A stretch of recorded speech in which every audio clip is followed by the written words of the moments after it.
Hi, Rosemarie. Hi, how are you? I'm so excited to have you here. And I want to jump right in this because I know that we have so many questions. Me, my clients, all the people I serve, we have so many questions for you to answer. And so, without any pause and delay, I want to introduce you, Rosemarie. So, everyone, Rosemarie Ferrante is an attorney. She is licensed in New York and Connecticut. She focuses her practice on adversarial divorce. Non-adversarial divorce. Non-adversarial. Oh, how about exactly the opposite of what I said? Non-ad. Exactly the opposite. Yes. Thank you. Not. I'm so glad you're watching me. Keep an eye on this. Non-adversarial divorce through mediation and the collaborative divorce process. So her primary goal is to make a positive impact on the divorce process by giving couples the resources and the tools they need to help their family transition smoothly through the restructuring of their family. And so she has also founded the Divorce Resource CT, which is Connecticut, to provide public education and awareness to support those contemplating divorce. She offers education, support, and wellness workshops with a CDFA, which is a certified divorce financial analyst, maybe? Yes, Okay. completely. Yep, correct. CDFA, and she with her and with other esteemed mental health professionals, they create these workshops that really help people answer a lot of these difficult questions. Rosemary is also a member of the Academy of Professional Family Mediators, the International Academy of Collaborative Professionals, a board member for the Connecticut Council for Non-Adversarial Divorce, which is a statewide nonprofit professional organization of Connecticut mediators and collaborative law practitioners.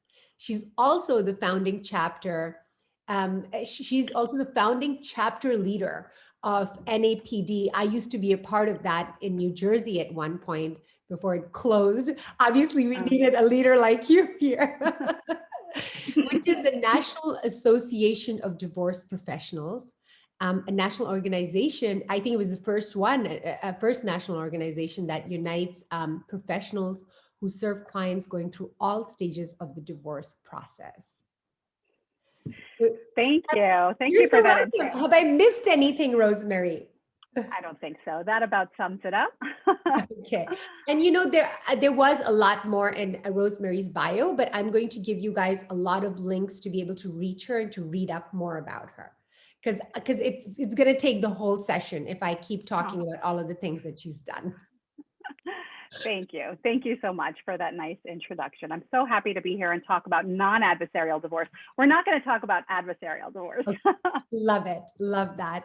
Love that. And that is always, all of our goal is that, many times they say, and people like you, Rosemary, are so important. And I really want me and everybody else who has a platform, we want to give people like you space to speak because the divorce process has become nobody wins in the divorce except for the lawyers. And what we want to do is we want people to be able to uncouple in this way, that they can create something else afterwards, that with for themselves and for the new kind of family that they're going to have.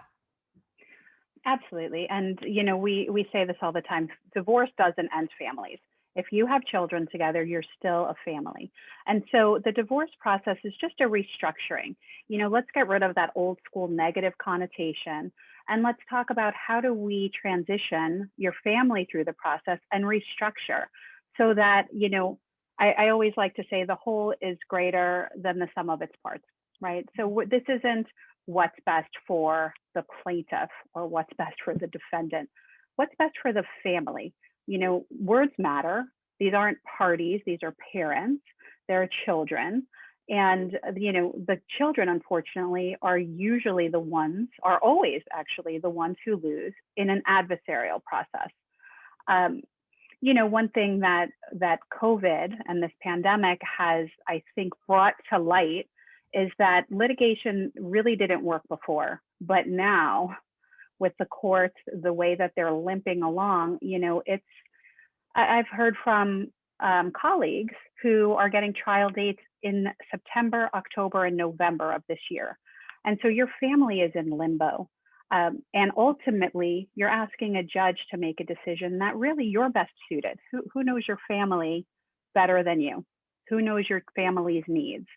So let's, transition your family. Let's get the right team of professionals to guide you so you have information that will help you ultimately make the decisions that are best for everybody, everybody, each parent and the children. Yeah. And, I love, and I want to highlight this word where you're talking about restructuring the family. It's just a different structure, and what you just said is that, divorce doesn't break families. It's the people that you're going to be the one who's going to break a family. Yeah. Yeah. Yes, before, but even after, during and after the divorce. So, which is why we really need your help. And one of the really important reasons I want to have you on my platform, Rosemarie, and people like you, is because a lot of, as intelligent and as well connected and as educated as we are, a lot of times our information about what a divorce should look like or looks like comes from movies or, our friend who had the worst divorce or something. And I really want you to help us, my audience, understand the different kinds of divorces and the different options people have to uncouple, to restructure.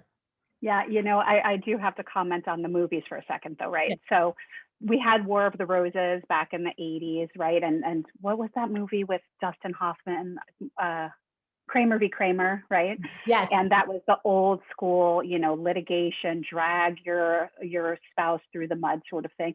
And now we have a Marriage Story. And did you watch that? Yes. So the interesting thing about that is they showed the mediator as just this like hapless professional. He was like, they ended up then going to attorneys anyway. And by the way, you can certainly hire two litigators who are going to help you resolve your divorce. 95% of divorces don't go to trial. So it's obviously manageable and it's doable to hire two litigators who are going to work with your family and work with you individually to come up with the right solutions. So this isn't, don't litigate, don't hire litigators. But I do want people to understand what mediation is and what a collaborative divorce is, and then decide as a family what makes the most sense for your family. Because the first decision for the spouses after they've decided that divorce is the road they're going to take is which is the process that makes the most sense. And then how do we each have the individual support we need so that we can follow that approach. So I'm happy to talk about, specifics about mediation and collaborative. Please do that. Okay. So, in a mediation, the spouses work with one mediator to help discuss. The mediator discusses, facilitates conversation with respect to all the decisions that the spouses will need to make relative to their family. So, not all mediators are attorneys. If you hire a mediator, such as myself, who is an attorney, you need to first and foremost understand that that person does not represent you and does not represent your spouse. That person is an unbiased facilitator of communication, discussion, information. So if I take a step back for a moment, when people come to me, I have a consultation with both parties and I explain the mediation process and the collaborative process. And then we talk about all the roles of other professionals who might be important and relevant to their specific family. But again, in a mediation session, every session is going to be with you and your spouse and your mediator. And you might have an agenda to talk about the parenting plan. You might have an agenda to talk about finances. There are various tenets that are important that everyone understands in the mediation process. Good faith, full disclosure, transparency. There's very specific guidelines that everyone has to understand and be comfortable with. Those guidelines are really the same in a collaborative divorce. However, in a collaborative divorce, rather than you and your spouse meeting with one mediator to have these discussions, you're both going to have an attorney with you. So now there's no mediator, but there's you and your spouse, and you both have your collaborative attorney with you. There may be other professionals, and we will talk about that. But many people feel, for various reasons, that they need an attorney with them at all times. Understand, though, in a collaborative divorce, your attorneys are not doing what your litigator attorneys would be doing in settlement conferences. Again, the fair, full and fair disclosure, transparency, the two professionals and the attorneys in that room will be helping you both identify what are the issues relative to your finances. How do we find the solutions that work best for your family? One key element of a collaborative divorce is that both attorneys and spouses are going to sign a participation agreement that says nobody's going to court. So we are going to work together to identify the issues and find different ways to resolve these issues, ultimately finding the one resolution that makes the most sense for everybody. You know, like you had said earlier, nobody wins. This isn't, you know, what's best for the husband or what's best for the wife. We have to find the solutions that align best with the goals of the family. How is this going to work for the children? We want to set up the best post-divorce life for everybody, because then it really is just a restructuring of the family. The one other thing I will add on the collaborative divorce process is that that participation agreement also says that if the collaboration breaks down for any particular reason, then the attorneys involved cannot represent you in court. And that's important because it not only gives you a safety net for knowing we're going to do this without court involvement, but it also gives everybody a little bit of skin in the game. You know, we don't want to start over with other attorneys litigating this in court. So we're going to really have to work hard. This isn't easy. Mediation and collaborative divorce are not easy, but with the right guidance and information, families can come to decisions that work best for everybody. Yeah, that sounds amazing. And you know, I have to tell you that this last part that you said about a collaborative process, that if the collaborative process doesn't work, then they have to let all of that go, all of those attorneys, everything go, and then start from the beginning. Right. Yeah. And, you know, I really love that you said that this gives you skin in the game. Skin in the game is imperative in everything that you do. You know, I try to get skin in the game before I even, you know, choose to work with somebody, because I don't want to waste my time. But what I want you to know from my perspective as a lawyer, is that part used to bother me, that, oh, you know what is this? Then we'll have to start all over again. But so I'm really happy that you reframed it as this is the power. This is going to be the motivation for people to carry on.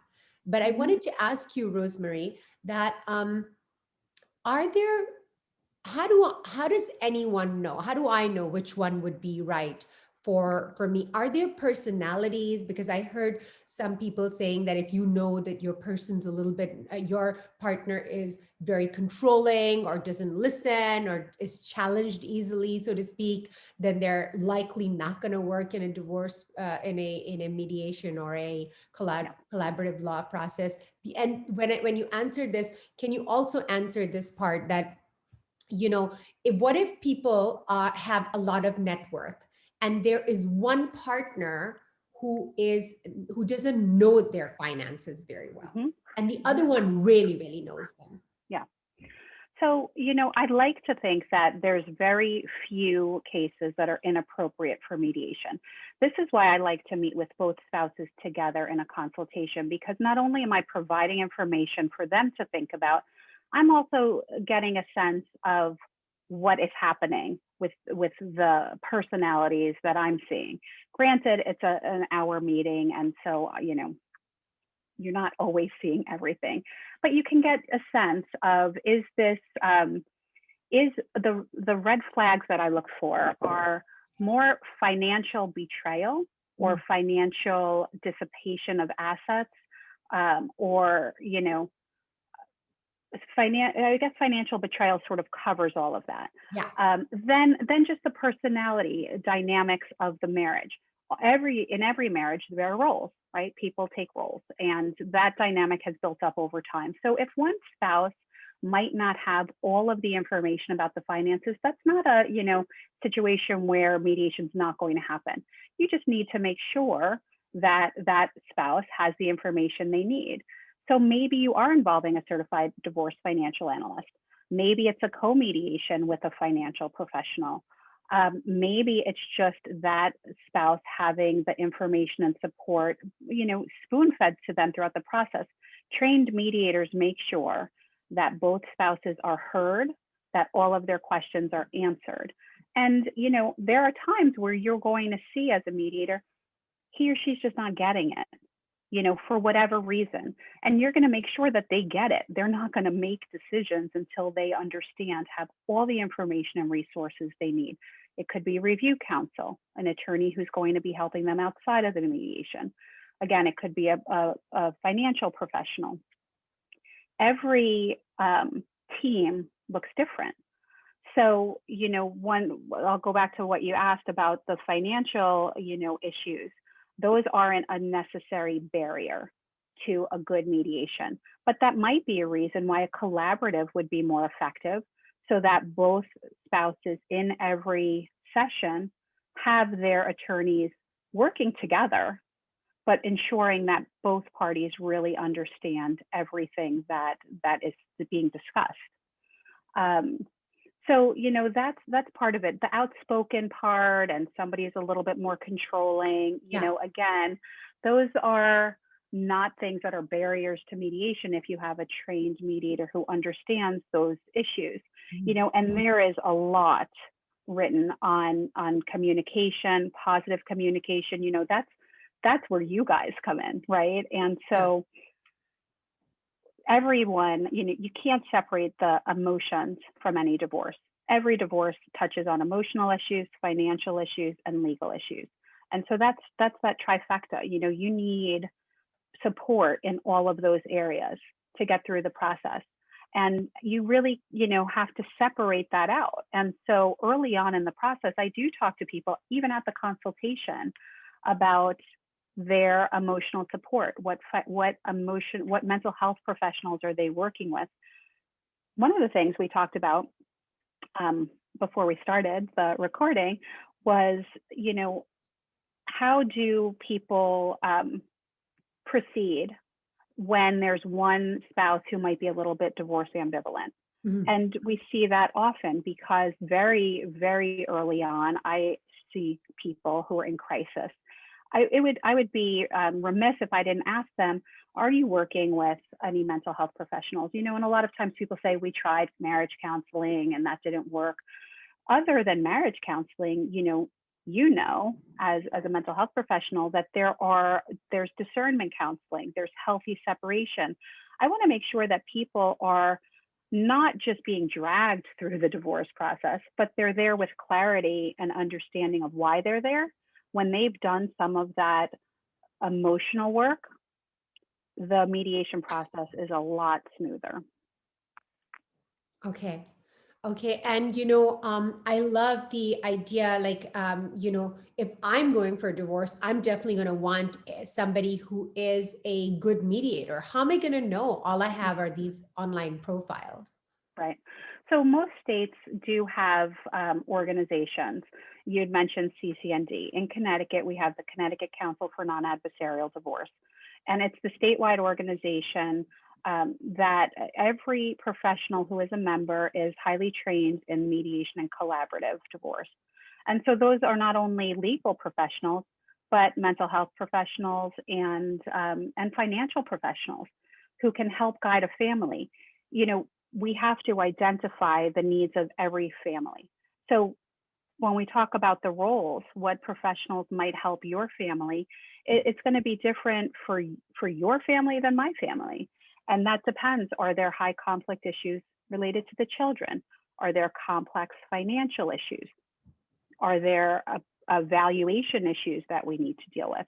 All of those things can be brought into whether it's the mediation or the collaborative process. In the collaborative divorce, you might not only have the two attorneys, but you might have a financial neutral who is helping the family with budgets, assets, valuations.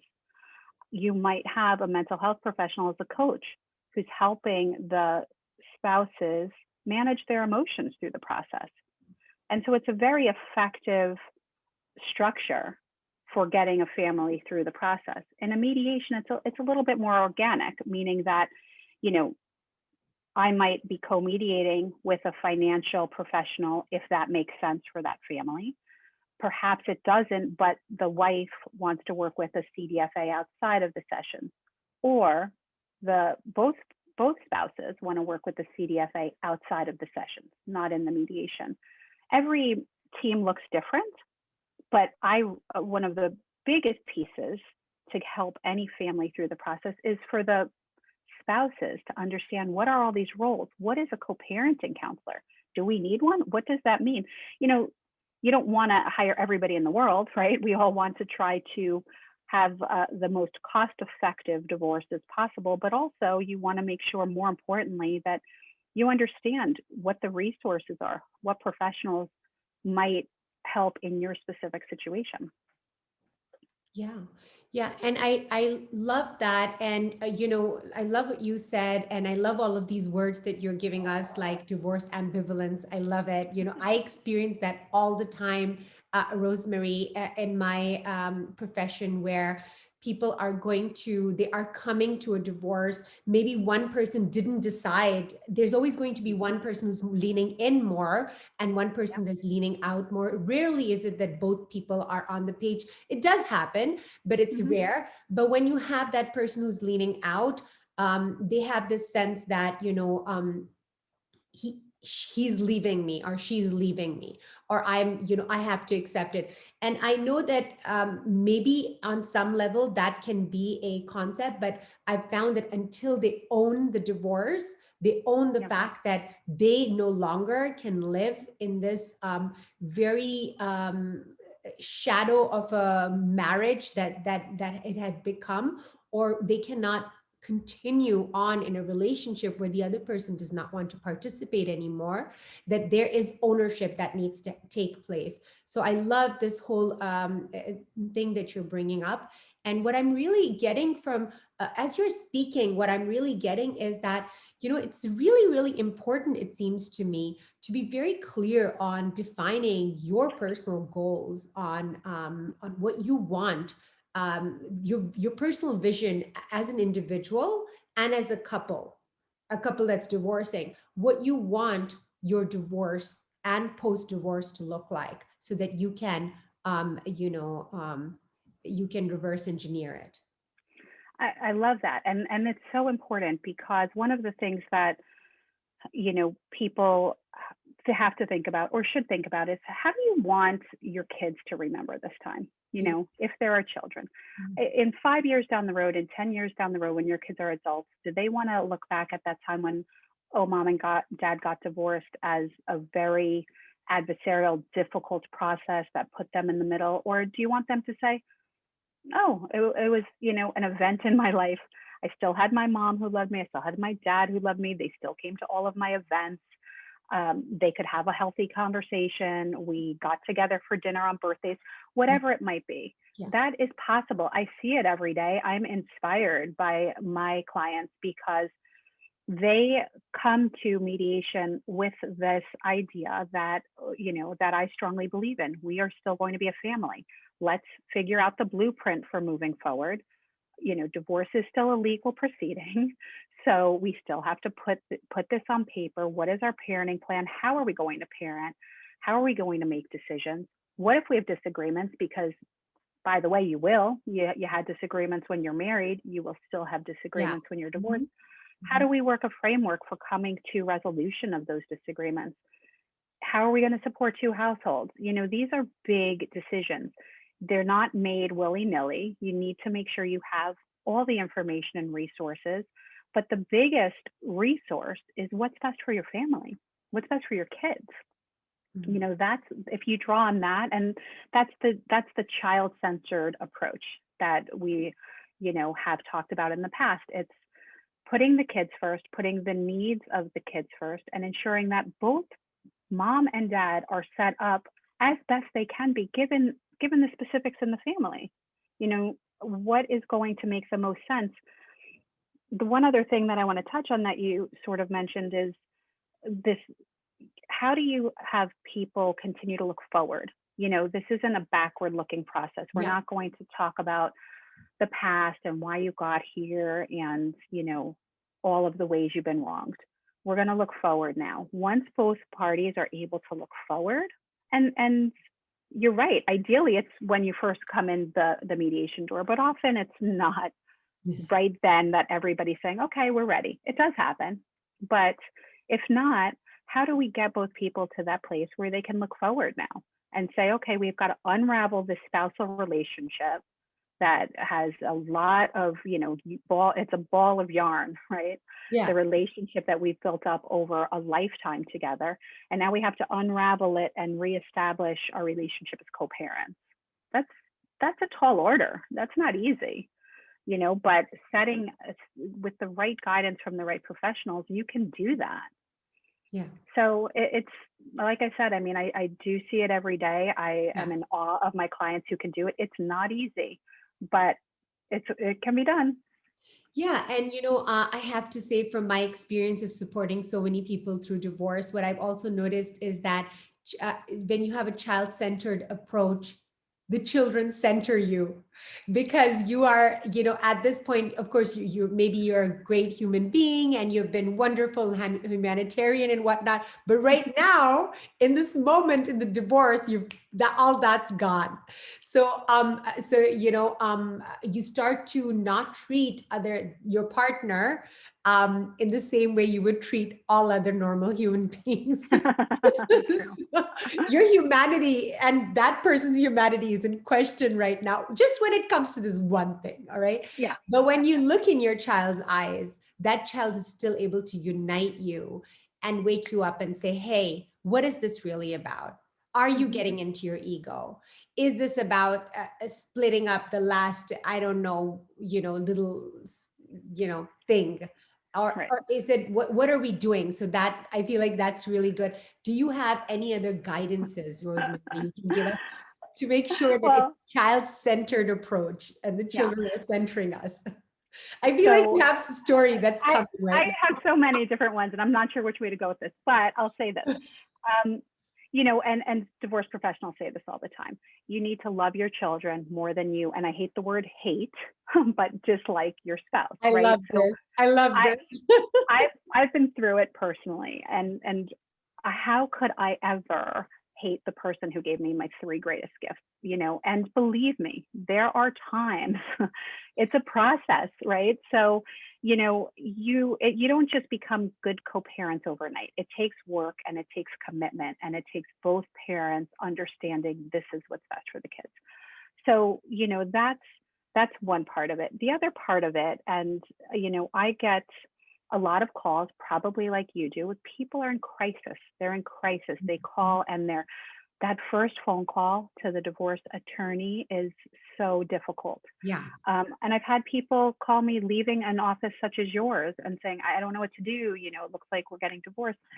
That's really the first step in healing. It's coming to that place where I guess I need information. You know, from that point forward, you can look forward. You can, you know, start to focus on the future. You can start to focus on what's best for your kids, whatever got you there. You know, and everyone's family circumstances are different. But with that right emotional support from professionals such as yourself, with the right guidance from mediators or collaborative attorneys and financial professionals, you can create that blueprint. I sort of lost my train of thought, though. It was something else that you'd said. now I don't know where I was going with that. I'm sure it's going to come to you. But really, and that's so helpful. That is so helpful that, that you can, it is possible. And I love your little image that you gave me of the yarn, and you're undoing the yarn. And, and many times that yarn is like tangled and stuff. And so, people can tend to have a lot of impatience about this, and you cannot have impatience about this. I'm sorry, oh, it's so expensive. It's, what's expensive is, years of trauma caused by uncoupling in a way that it's like just, jarring people out, and, to take it slow, to be Yeah. intentional, to do it according to who you are, according to how you live in other areas of your life. Your divorce or your uncoupling or your restructuring of your marriage, whatever you want to call it. Maybe you don't want to call it divorce. Maybe you want to call it these other words, whatever you want to do. That is to reflect the rest of the way that you have lived. And maybe you haven't lived a certain way, which is why we're coming to this point now where we're getting divorced. But maybe you want to do that. So, and Rosemary, before we started speaking, you were talking about this, and I'm going to just open this up for you, and I want you to take it from here, where if you weren't able to do what you wanted to do in your marriage, here's another chance. Yeah. And so please go for it. Yeah, sure. So I was telling you the story about a woman who had called me. It was about a year ago, and she called me leaving her therapist's office, very upset, and she was crying. And I, we're all human, so I think that a lot of times people are surprised when they call a lawyer who actually has a little compassion. Yes. But we were chatting, and and I told her that this is the healing moment. This is when you're going to start to look forward. I talked to her about how I would have a consultation with her and her husband to talk about their options, to understand what the issues are specific to them, and then that's information for them to then discuss together.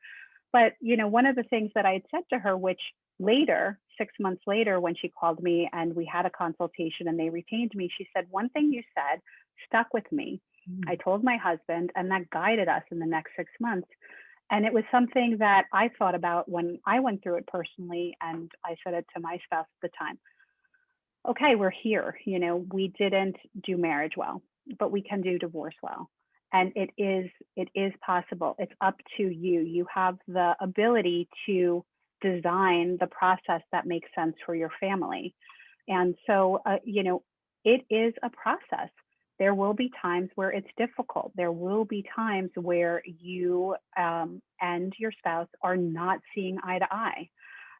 It's going to happen, but better to do it together as a team through the process for the benefit of your whole family than putting the decision into someone else's hands. And one thing you said is so true. Some people just want to be done.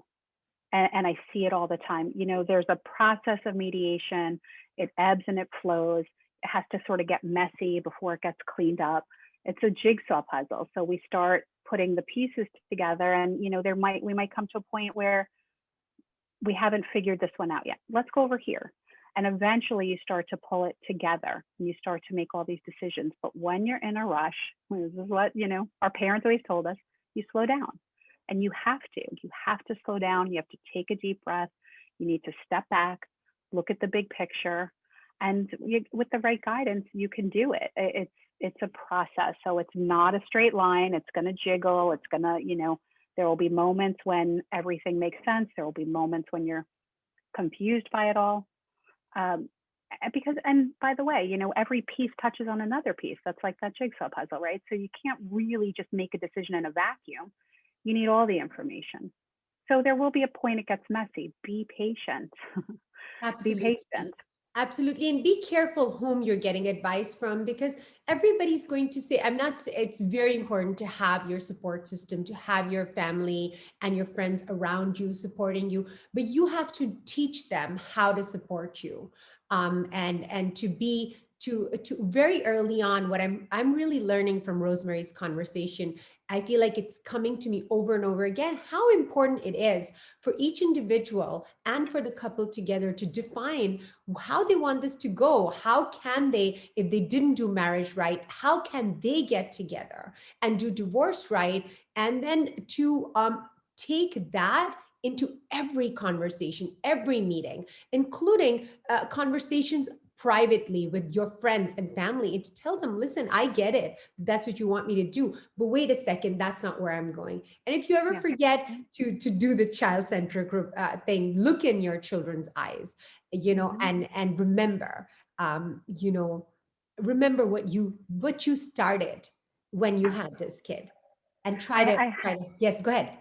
I have a colleague who with CDFA, Hollis Hardiman. She and I do our workshops together, and she actually says this all the time, and it's so true. Your friends sometimes are not the right support. They might be enabling you. They might be like egging you on. You don't need that, and you need to be able to say, like, that's exactly what you just said. That's not where I'm going with this.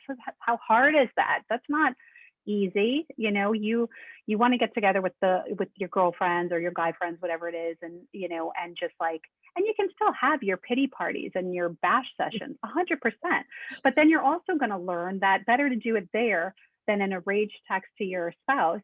There's power in, okay, I've learned that it's not easy. There's power in just responding, okay, or not responding as well, right? So it's a journey. It's an individual journey, but it's also an opportunity for the person who you were once in love with. You started this with love. It can end with respect.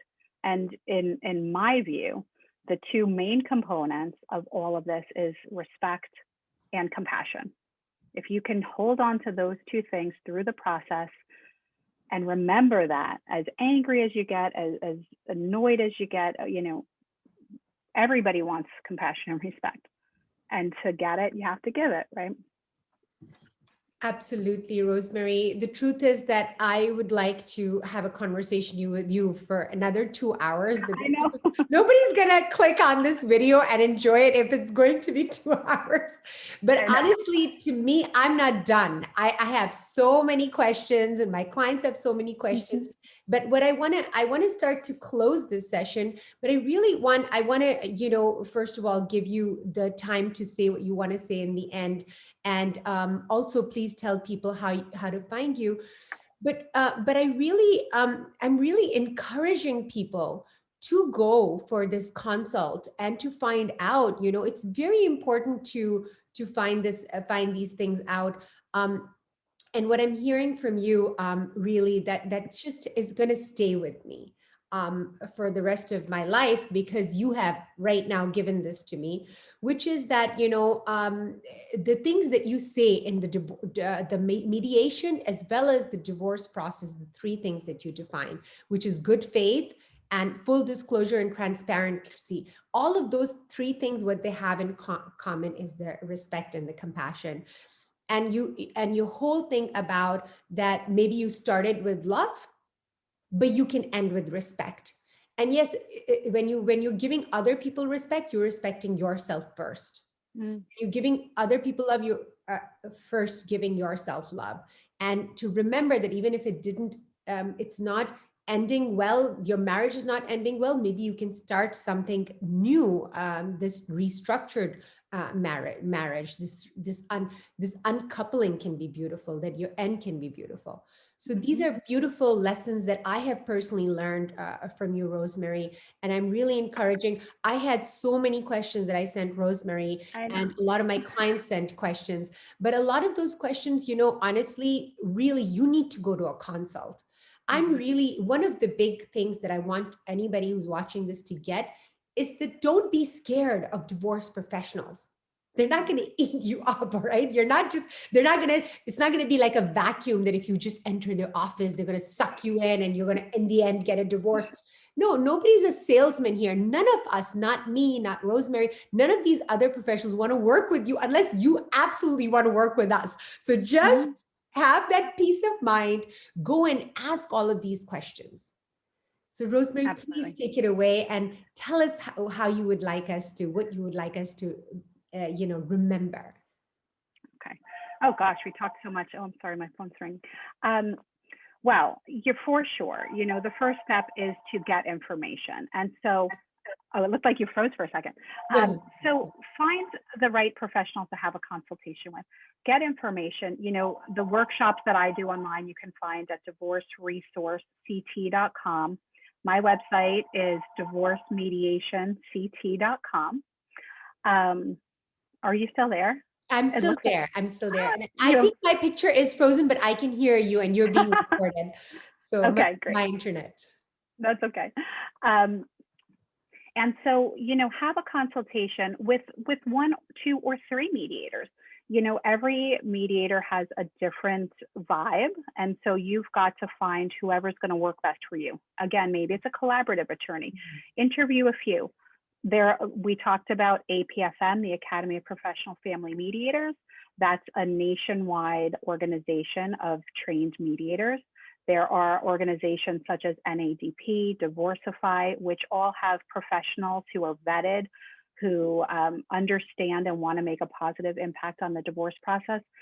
Find the professionals in your state that are going to speak to the intentions that you want for your family, and always meet more than one.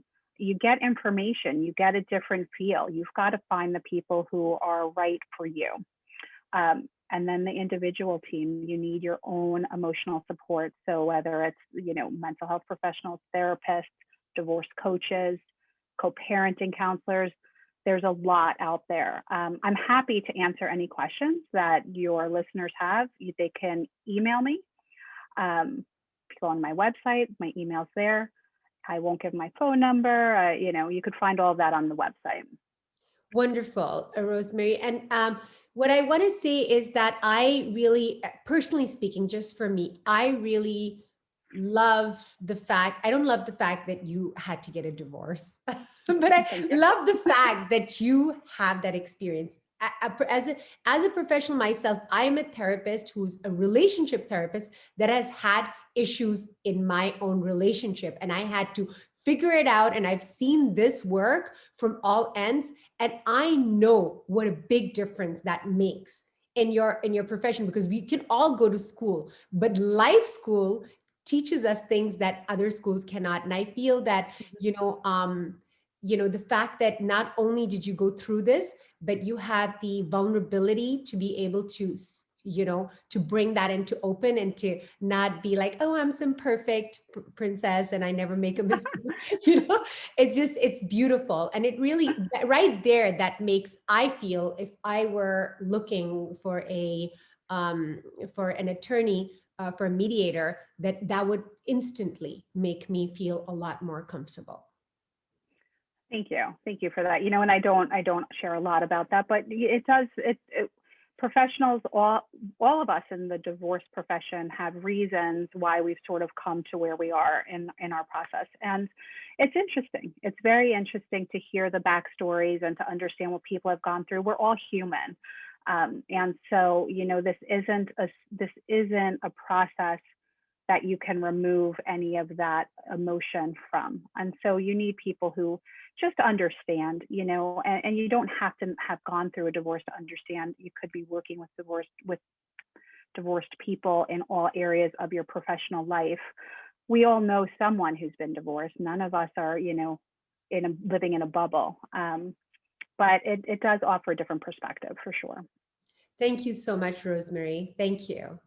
Thank you. This was so great. It was so nice seeing you. Everyone, reach out to Rosemary, ask your questions, check out all the beautiful work she's doing. And she has a wonderful Instagram account that she's very active on. So I follow her and, I hope that this helps. Take care and goodbye. Goodbye, everyone.